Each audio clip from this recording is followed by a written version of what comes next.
Here we are going to start chapter 6, where we are going to, in the first section, we are going to talk about a special type of systems called filters. Let's go back and remember the relation, the famous relation that we have seen many times, that if we have a signal x of t at the input of a system, and the output is y of t, we can write the output in the frequency domain, y of omega, as x of omega multiplied by h of omega. Now, let's ask a question. If we design our h of omega, if we design our system so that in the frequency domain, this is the frequency response. It looks like this. It's kind of rect omega over 2 omega c. Okay? What will happen? What will happen to our signal? This is, imagine that this is our input signal. It can be anything. And this is our system. We designed it like this. What will happen? According to this relation, we are going to multiply x of omega times h of omega. And let's focus now on the magnitude. Imagine that x of omega and h of omega, they are real, no phase, just to simplify the idea. If we multiply x of omega times h of omega, you will find that x of omega in this part between omega c and minus omega c is going to be multiplied by 1, right? While after omega c is going to be multiplied by 0, so the result when after omega c, above omega c, 0 times x of omega will give you 0. Less than negative omega c, 0 times x of omega will give you 0. And within this range between minus omega c and omega c, your x of omega is going to be multiplied by 1. So your x of omega will appear as it is, right? So what happened here? What happened here when we passed our signal through this system is that the system only passed the frequency components of our signal between negative omega c to omega c, and it didn't pass any frequency components after omega c or before negative omega c. So here our system passed only the low frequency components, some frequency components around the 0, from negative omega c to omega c, and prevented the high frequency components, all the high frequency components to pass. It prevented the high frequency components from passing. The output was 0 for the high frequency components, and the output was 0 here for the high frequency components in the negative side, and only our system only passed the low frequency components. That's why we call this system, we call it, it's an ideal low pass filter. It's an ideal low pass filter.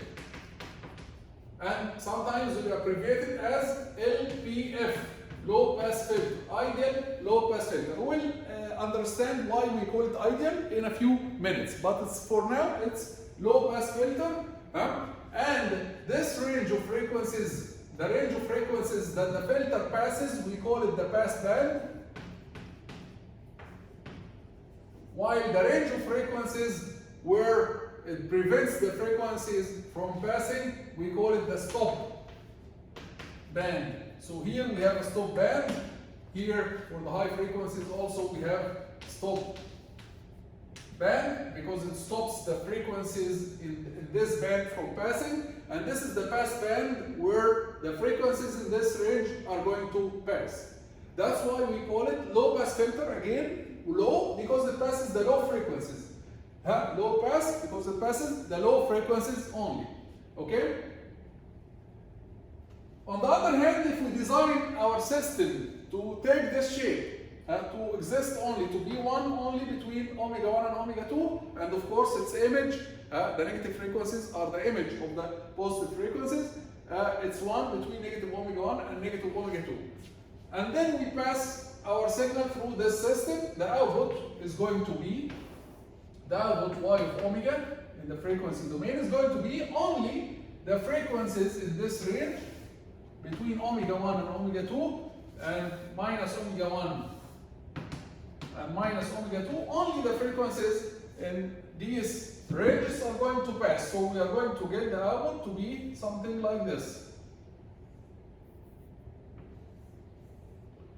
And here we are going to get the output to be something like this. So Here it's going to pass only within this range, and outside this range, the output is going to be 0. Okay? So here, what did this system do? What did this system do? It passed only a range of frequencies, part of our signal, in the middle, right? In a certain band, in a certain specific band. That's why we call this system, we call it, it's a band pass filter. Because it passes only a band of frequencies, a certain band of frequencies between omega 1 and omega 2. And of course, it's image in the negative side. That's why we call it band pass filter, and we abbreviate it as BPF. Okay, band pass filter. And also, we give it the name of ideal band pass filter. And we'll understand why ideal in a few minutes. So in the band pass filter, it passes only a band of frequencies in the middle of the spectrum between two frequencies, omega 1 and omega 2, and it doesn't pass anything else. The band that it passes, we call it the pass band. While this is pass band, this is pass band, while everything else we call it stop band, because it stops the frequencies here. Okay? So this is called low pass filter, this is called band pass filter. The next filter, if we design our filter to have frequency response h of omega that looks like this, it starts from here, let's say, from a certain omega, let's just follow the rotation, omega c and minus omega c. Then what do you expect to happen? This system is going to pass only the high frequencies above omega c, right? If you multiply this filter times our signal, whatever our signal is, okay, it's going to only, this is our x omega, it's going only to pass the frequencies above omega c. So only the output is going to appear here. It's going to pass only the high frequencies, and it will prevent the low frequencies from passing. That's why we call this filter, we call it ideal high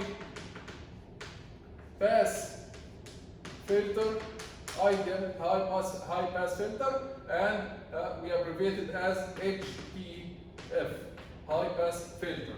Okay, and again, the band that passes, we call it the pass band, and the band that the filter stops, we call it the stop band, while this is called pass band, and this is also called pass band. So this is high pass filter, this is band pass filter, this is low pass filter. The last filter that we can talk about, it is a famous filter. It is opposite to the band pass, it's called band stop filter. So if we design our filter to look like this, then this filter, it passes everything except this region. It will not pass the frequencies in this region between, let's say, omega 1 and omega 2. So it stops this band. This is band stop. Okay? So we call it band stop filter. Opposite to the band pass filter, here this is called band stop filter. Okay? And these are the famous, of course, ideal band stop filter. These are the four famous types of filter: low pass filter, high pass filter, band pass filter, band stop filter. And we saw how or why they call these systems, they call them filters, because they filter the frequency content of your signal. So you have a signal with all frequency contents, it will pass only part of the frequency content, and it will not pass other frequency contents, and that's why we call it a filter. Some of them will pass the high frequencies, some of them will pass the low frequencies, some of them will pass some frequencies in the middle or stop some frequencies in the middle, like the last one here. Okay? Why we call them ideal, why we call them these filters? We call them ideal filters because they are not practical. In practice, they failed to implement these filters. They couldn't implement these filters exactly. They couldn't find a combination of circuit elements, or let me be correct, they couldn't find a combination of finite circuit elements like resistors, inductors, capacitors to give them the response that they want here. They couldn't find a combination of circuit elements to give them such a response to the sharp edge here. So this sharp edge, it's impossible. It's impossible to implement in practice using the circuit elements that we have, like the resistors, capacitors, inductors. These circuit elements, these are the elements that they use in order to implement these filters. They found that it is impossible to obtain such sharp edges here at the cutoff frequencies. It's impossible in practice with finite number of stages. If you want to approximate it to be approximately sharp edge, you have to use infinite number of circuit elements, infinite inductors, capacitors, resistors, in order to get this sharp edge. But using the practical resources that we have, using finite number of circuit elements, it's impossible to obtain such a sharp edge. That's why we call these filters ideal. Ideal means these are the perfect filters that we hope to obtain, but we can't. In practice, we can't. What else makes these filters ideal? I will give you another reason that these filters are impractical. If you look at this filter, H of omega, the low pass filter. If I ask you, let's remove this now. If I ask you, this is the filter, this is our system in the frequency domain. How would the system in the time domain looks like? Well, the system in the frequency domain, it's rect, right? It's rect omega over 2 omega c. So in the time domain, h of t, the impulse response, how does it look like? It will be same, right? Using the duality, if you have rect in the frequency domain, you will get a same something in the time domain. So it will be tau sinc t tau over 2, maybe it will be something like this. Okay, multiplied maybe by 2 pi. Something like this, it's the same. What is important for us now, it's the same. So the impulse response in the time domain, it will be a sinc function. Regardless of the other parameters, it's a sinc function. This is our impulse response. Now I'm asking you, with your experience in our course, with the experience that you had in our course, is this system physically attainable? Can we implement this system physically? No, it's impossible to obtain this system physically. Why? Because this system is non-causal system. This system, it exists from minus infinity to infinity. So h of t is not 0 for t less than 0. This is a non-causal system. And because it is a non-causal system, it's not physically realizable. So this is another reason. This is another reason why these ideal filters, and if you try, by the way, if you try for the band pass filter or band stop filter or high pass filter, you'll find that all of them will give you somehow sinc or non-causal filters. So this is another reason why these filters, these ideal filters, we call them ideal, because they are physically unrealizable. We cannot realize them physically because they are non-causal, because we don't have circuit elements that can give us this response. However, they found that in practice we can get something approximately the same. So in practice they found that practical filters, they look like this. So a practical filter, it doesn't go down sharp, but it can go down slowly, something like this. So if you implement a practical low pass filter, it would look like this. Using R and C components, it would like this. So the red one is the practical low pass filter. For the band pass filter, they found that we can implement a practical band pass filter that goes down slowly. So the sharp edge is the problem here. Sharp edge cannot be physically realized. We found that we can do this in practice. So the red one is a practical bandpass filter. This is the practical low-pass filter. For the high-pass filter, we found that we can implement something like this. So it goes down slowly. The problem is again with the sharp edge. It's impossible to have this sharp edge in practice. So they found that we can implement these filters practically something like this.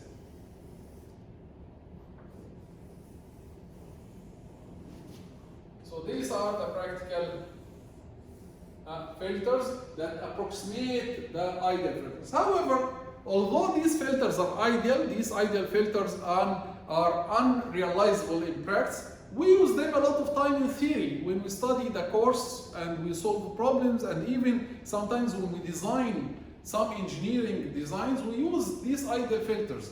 Why do we use them? Because they are easier to deal with. They are easier to deal with. It's mathematically easier to analyze.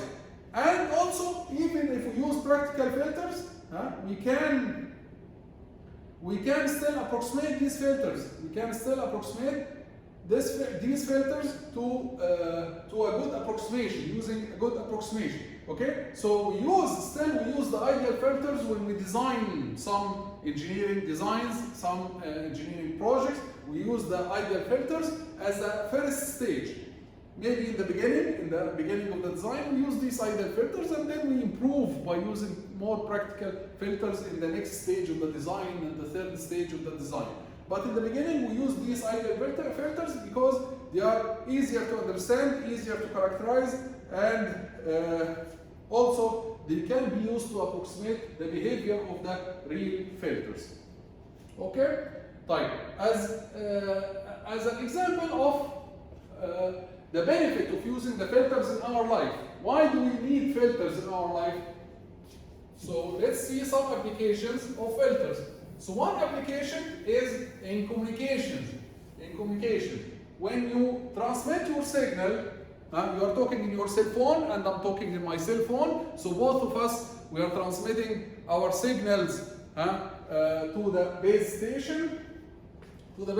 So usually, your signal is transmitted in a certain frequency band, let's say around frequency F1. This is your signal, and my signal is transmitted in another frequency band. Of course, this is the image. This is my signal and its image around the frequency F2. So now, for the base station, in order for the base station to I'm sorry, I'm dealing with F here. You can just translate it to omega if you want. So omega 1, omega 2, minus omega 1, minus omega 2. So in order for the base station to differentiate between my signal and your signal, in order to separate them, what should it do? It should somehow pass. This is the total signal received at the base station. So the base station will pass the total signal over a filter like this, and a filter like this. This is a bandpass filter. This is your signal again. Then, when it passes the total signal received through this bandpass filter, it will be able to separate your signal alone. And then, if it passes the whole signal again through another filter here, then it will be able to separate my signal alone. So signal separation. When you have multi-channel, like the cell phone, I'm transmitting and you're transmitting, we can separate the signals from each other using filters. What else? Noise cancellation. Sometimes you transmit a signal, and then you receive a lot of noise with it. So you transmit the signal in a certain band. This is the signal that you transmit. Let's assume this is the signal, radio signal. This is what you transmit. But when you receive it with a lot of noise, out of band noise. So this is noise. And this is the required signal.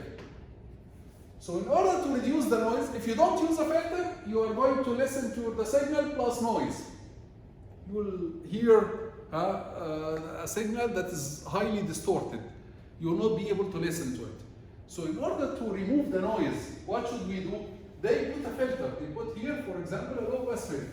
They use a low pass filter. This low pass filter will pass your signal, the output. The output will be only your signal, and the noise will be removed. The noise will be removed. So this is another application for using filters. Another application, or third application that we talked about before in one of the previous videos when we talked about in the Fourier series chapter, we talked about generating sinusoidal waves from periodic rectangular waves. We said that in the lab, usually, or in some circuits, it's easier to generate